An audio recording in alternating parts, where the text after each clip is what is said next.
Ashley Bernardi is an award-winning podcaster and author, media relations expert and trainer, and founder and CEO of Nardi Media LLC, a full-service media relations firm that specializes in media placements and training for authors, thought leaders, entrepreneurs, companies, and more. Ashley was a network television news producer for nearly a decade, with credits including CBS News, Bloomberg TV, and Washington Post Live.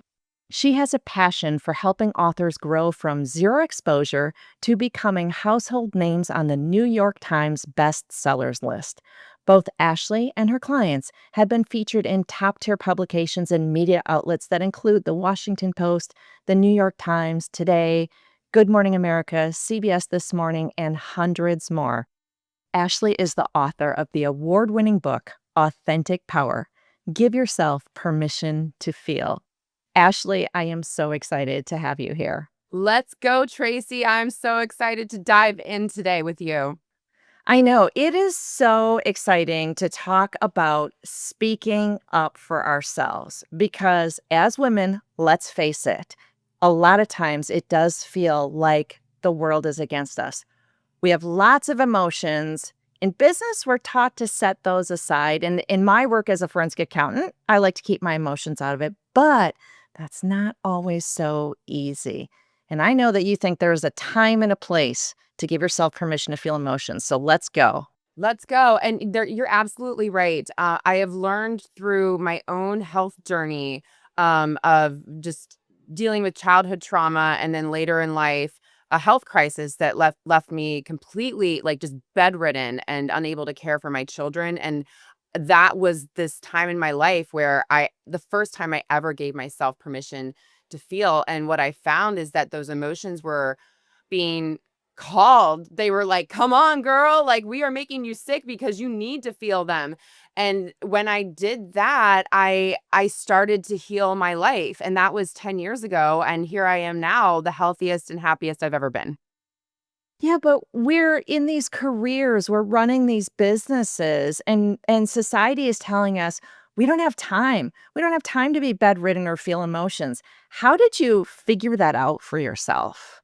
Um, through trial and error, I will say that I was so sick, I had nowhere else to go but within, and it really was this inner journey of, okay, I am feeling grief. I found this is the wildest thing that while I was sick and bedridden, I felt grief for the first time in 20 years. My dad died when I was 11 years old of a sudden death heart attack in front of me.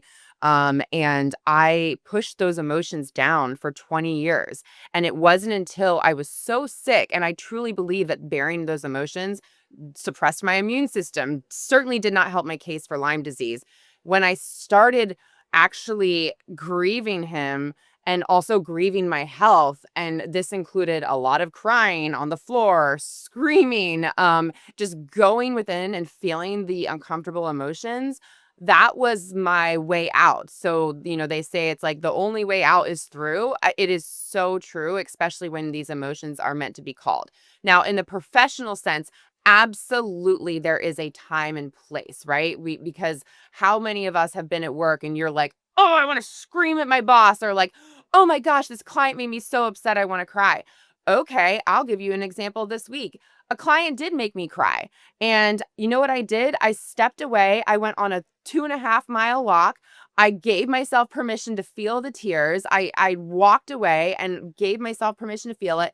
I came back. I was renewed. And then I put myself to bed that night, drank some tea, woke up to the next day feeling like a new woman because I had processed that emotion.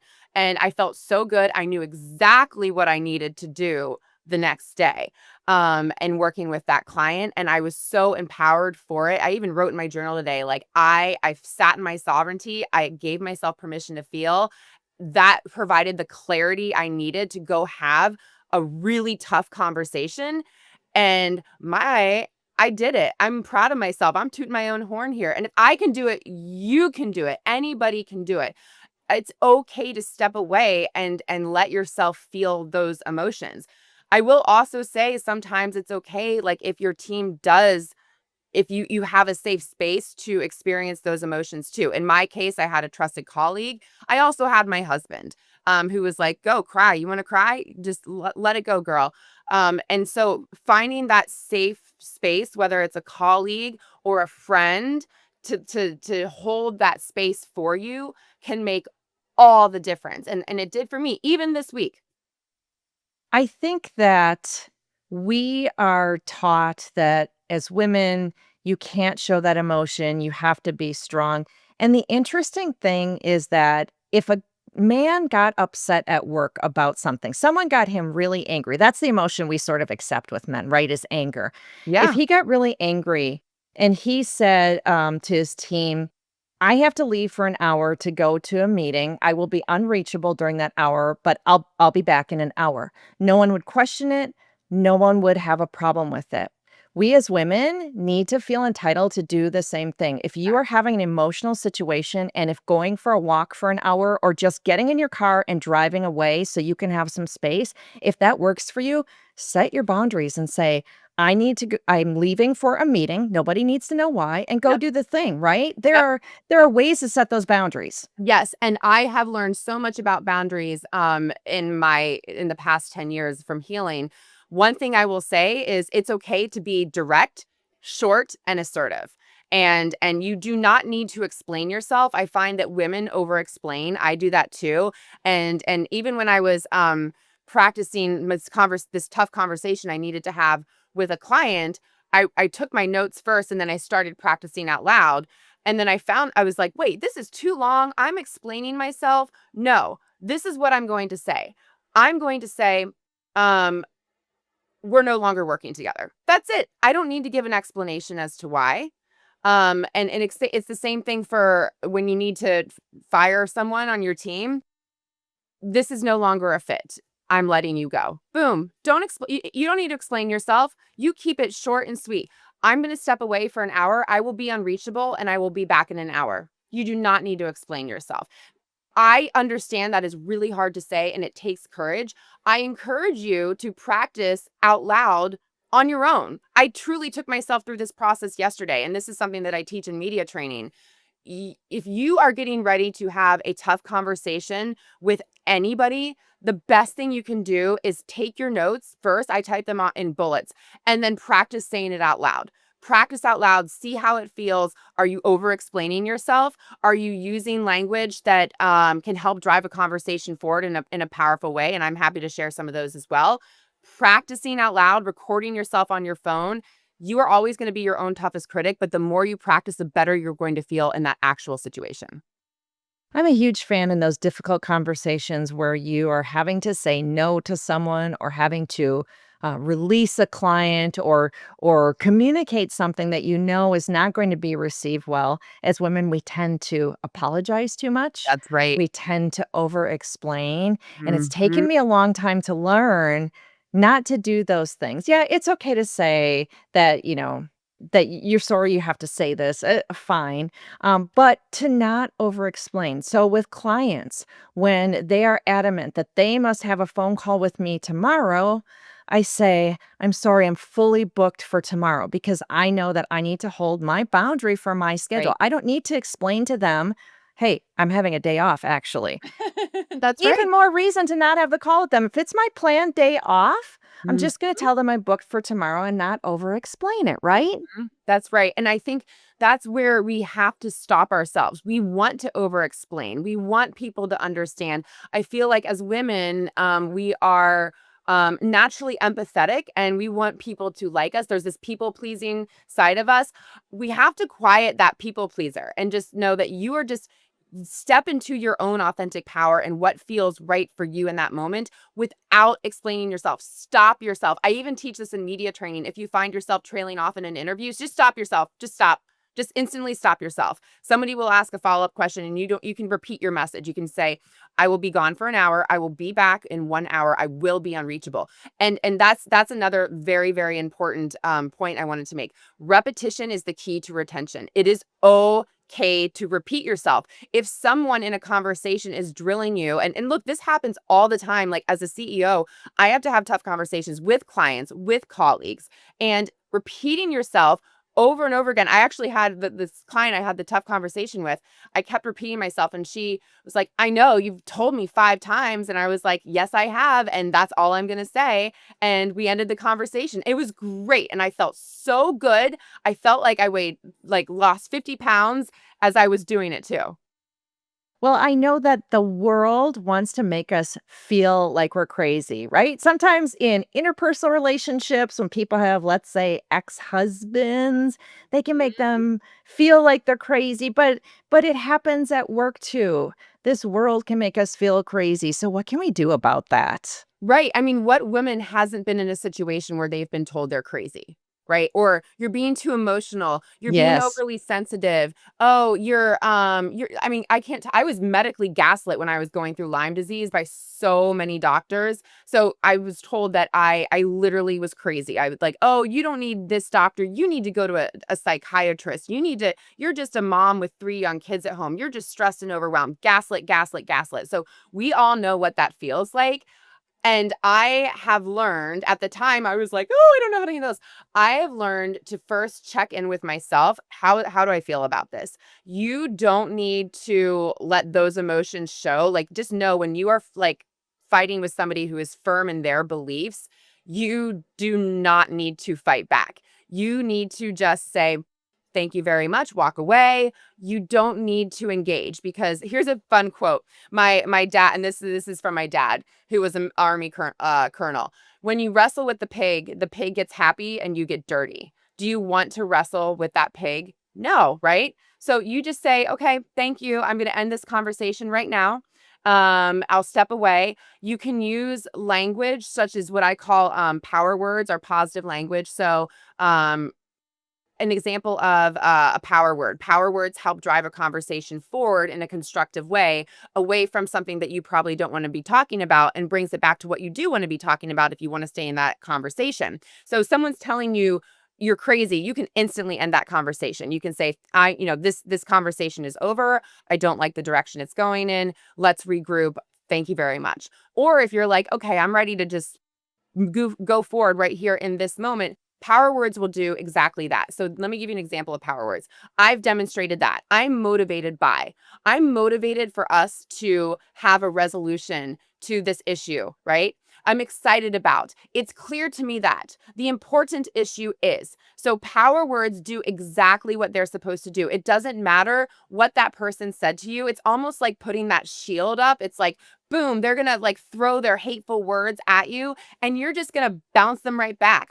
Well, thank you. I'm motivated by XYZ. You are the one that's in control of these conversations, not the person that's badgering you, that may be insulting you. You do not need to take it. You put that shield up. Power words are a great way to do that. And you can just take the high road.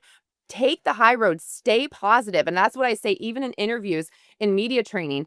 It is so you can always count on someone, and in this case a reporter, or in this case an ex-husband, or someone that you're fighting with, to ask a negative question, drive the conversation down a negative path. 100%, you can always count on that. It is your job. If you can open up that door. If you have a negative answer, I didn't do that. No, I'm not that. I didn't send you that email. We didn't do that. Blah, blah, blah. No, that's going to open up the door for negative questions. It's also going to cause confusion. So when you can replace your language from negative to positive, I'm motivated by using power words. I have demonstrated that sending these emails XYZ, be specific, and then end it there. Stop yourself. Power words will help you stay in your sovereignty and help you keep control of those tough conversations. I love to say things like, I'd like to focus on us finding a solution to this That's problem, right. Those are right? power words. Tell me I'm emotional. I'd like to focus on finding a solution to the problem. That's right. Um, I love those power words. I love those examples that you have. We are talking today about speaking up for ourselves. And no matter how strong and powerful you are as a woman in the business world, in your family, in your personal life, it is still hard because society has trained us to expect certain things of women, right? You're pushy versus the male Oh, yeah. executive would be considered assertive, or he's tough. Wow, he really gets things done. But you're considered pushy, or some other word with a negative connotation. So, talking about how to speak up for ourselves, I know that you have a belief that unconsciously we have trauma that is holding us back, right? Yes. Mhm. Tell me more about that. Yeah, so this we're gonna go deep here for a minute, Tracy. So, I'll relate my own personal experience, and I invite anyone who is watching this to get curious in a very gentle and loving way of what might I be holding onto from my past that is calling to be processed. So, for me, it was my father's very traumatic death at when I was 11 years old. That was a horrific experience, and I recognize that, not everyone has that experience, and all of our experiences are different, yet if you're going through a divorce, that's trauma. If you're going through death, that's grief and trauma, right? And even divorce, that's grief of a relationship. Those are instant feelings that need to be processed. So, for me, what did I do? That those and this is very common in society, and especially being raised in a military family, you are taught to bury your emotions. Our society teaches us like, nope. And so I felt like I wore a mask for 20 years, a mask of strength. On the outside, I looked like everything was okay. I was always a leader. I was always captain of my dance team, president of my sorority, right? But inside, I was I didn't even have the awareness to know how much pain my heart was feeling. And it wasn't until I experienced Lyme disease, which I hope no one ever has to experience, did I finally start processing these emotions. So what I invite everyone to do, and I actually have a framework in my book called it's called Feel. And so let's like sit for a second right now today. You can close your eyes. So the first part of the Feel framework is to focus on what it is you're feeling. Close your eyes. Are you angry at your ex-husband? Like, what is that emotion? Are you sad? Are you grieving? Give yourself that space and time to do that. And if you don't feel like you are in a safe space to do it alone, wait until you have a trusted friend or loved one with you, and just sit and hold that space for you. So, okay, what is that emotion? Identify it. Today, what's my emotion? I'm feeling grief today. Okay, now this is the hard part. Enter within that emotion. Where is it get curious about it? Where is it showing up in your body? Because I have learned that our body really does, read the book The Body Keeps Score. Our body holds on to these emotions. They are being called to be felt. So it could be in your shoulder, in your back, your stomach. Like if you're feeling anxious, oh my God, I have a pit in my stomach. Hold on to that, right? So enter and then give yourself permission to experience this emotion. All right, I'm going to just like move through this really uncomfortable emotion right now. I hate it. I hate how I'm feeling about it. It's so uncomfortable. I I might journal through it. I might breathe through it. I might close my eyes. I might cry. You don't know. Sometimes when you're going through these sort of somatic experiences, when you're really moving through your body and feelings, you might laugh and you're like, why this has happened to me? Why am I laughing? I'm like actually upset right now, but I'm laughing. This is just your body calling out these emotions to be felt. And then the final part of the framework is listen, learn, and love that emotion back. So I often I'm a journaler, I'm a writer, and I know you're a writer too, Tracy. I do take time to write out what that experience was like for me. And in the case like what that I experienced recently with a really tough conversation with a colleague and then later a client, I took myself through Feel, and then I went and I journaled about it. And oh my goodness, the next day I woke up feeling like I was standing in my sovereignty and back in my power because I gave my body and my mind and my spirit the permission to go inside that emotion and process it. So it is so powerful. I use it time and time again. I use it every single day. And the more I go through it in a safe and loving way, and this is something you can do with a therapist. This is something you can do with your best friend, with a sibling, or by yourself. It is the most powerful tool you'll have to stay within what I call your authentic power. You have all the power to heal and to move through these difficult times. And it's when you give yourself permission to really feel those emotions that are being called to be felt. that's when you're going to heal your life and get a lot of clarity and awareness on where you want to go.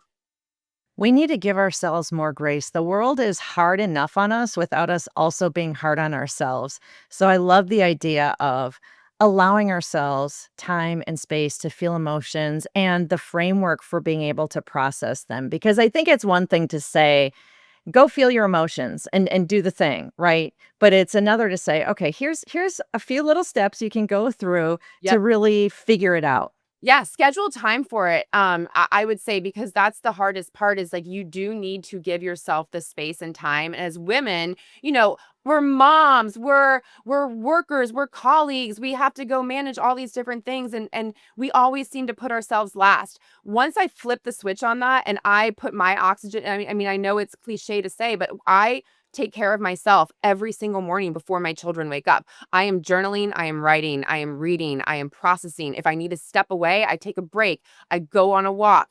Give yourself that time and space to pause for a second and see what is showing up for you. As opposed to trying to be all the things and doing all the things for everyone else. That's what I used to do. And I think that's what made me even sicker. And I don't do that anymore.